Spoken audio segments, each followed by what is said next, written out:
புது சிருஷ்டியின் குடும்பமும் கடமைகளும் reprint number 5859 பக்கம் 151. தலைப்பு முழுமையான சீர்கேடு எனும் உபதேசம் வேத வாக்கியங்களுக்கு முரணானது.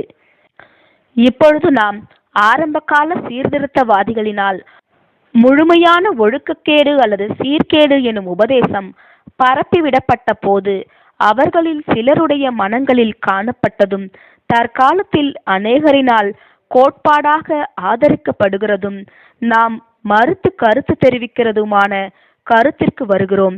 ஆதாமின் மீறுதல் காரணமாய் பரவலாய் மனுஷ குடும்பத்தின் ஒவ்வொரு அங்கத்தினரையும் பாதிப்பிற்குள்ளாக்கும் விதத்தில் பரவலாய் சீர்கேடு உண்டானது என்றும் இதனால் நீதிமான் ஒருவனாகிலும் இல்லை என்றும் வேத வாக்கியங்களோடு கூட நாமும் முன்வைக்கின்றோம். எல்லாரும் வழிவிலகி ஏகமாய் கெட்டுப் போனார்கள், நன்மை செய்கிறவன் இல்லை, ஒருவனாகிலும் இல்லை. 14ஆம் சங்கீதம் 3ஆம் வசனம். அப்படியே நீதிமான் ஒருவனாகிலும் இல்லை. ரோமர் 3ஆம் அதிகாரம் 10ஆம் வசனம். ஆனால் இந்த சீர்கேடானது முழுமையானது என்பதை நாம் மறுக்கிறோம். மனித குடும்பத்திலுள்ள எந்த ஒரு நபரும் முற்றும் முழுமையுமாக அனைத்திலும் எந்த ஒரு நல்லவைகள் அல்லது பாராட்ட தகுந்தவைகள் இல்லாமல் சீர்கெட்டு போய்விட்டனர் என்பதை நாம் மறுக்கிறோம். முழுமையாய் சீர்கெட்டு போனவர்கள் என்று நாம் அறிந்திருக்கும் ஒரே நபர் பொய்க்கும் சகல பொல்லாப்புகளுக்கும் பிதாவாகிய சாத்தானே ஆவார். பரவலாக சீர்கேடும் மோசம்தான்.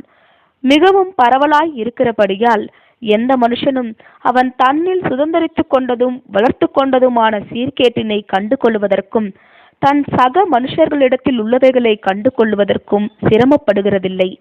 சிலர் வேறு சிலரை காட்டிலும் அதிகமாய் சீர்கெட்டிருப்பார்கள்.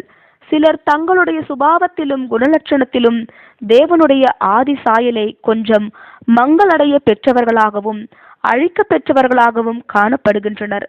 நாம் துர்குணத்தில் உருவானோம் என்றும் எல்லாவற்றை பார்க்கிலும் மனிதனுடைய இருதயமே திருக்குள்ளதும் மகா கேடுள்ளதுமாய் இருக்கிறது என்றுமுள்ள வேத வாக்கியங்களின் அறிக்கைகளுக்கு இசைவாக பார்க்கப்படுகையில் சீர்கேட்டினை அடையாளம் கண்டு கொள்ளுவதற்கு தங்கள் கண்களை திறக்க பெற்ற ஒவ்வொரு சிந்திக்கும் நபரினாலும் அந்த சீர்கேட்டினை எங்கும் கவனிக்க முடியும். சிறு பிள்ளைகளிடத்திலும் கூட கவனிக்க முடியும். சுயசித்தம், மூர்க்கத்தனமான பிடிவாதம், கோபம் ஆகியவை பிறந்து சில வாரங்களே ஆன குழந்தைகளிடம் அடிக்கடி பார்க்க முடிகின்றது.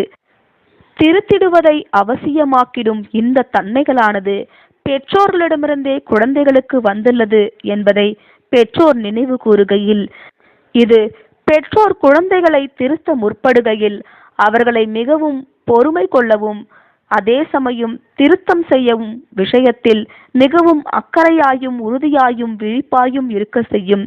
இவ்வாறாக கிறிஸ்தவ பெற்றோர் தன் பிள்ளையை பயிற்றுவிக்க வேண்டிய விதத்தில் பயிற்றுவிப்பதில் மிகவும் உறுதியாயிருப்பது மாத்திரமல்லாமல் இந்த பயிற்சியினையும் திருத்தம் செய்தலையும் வழங்குவதில் மிகவும் இரக்கத்தோடும் அன்போடும் பொறுமையோடும் காணப்பட வேண்டும்.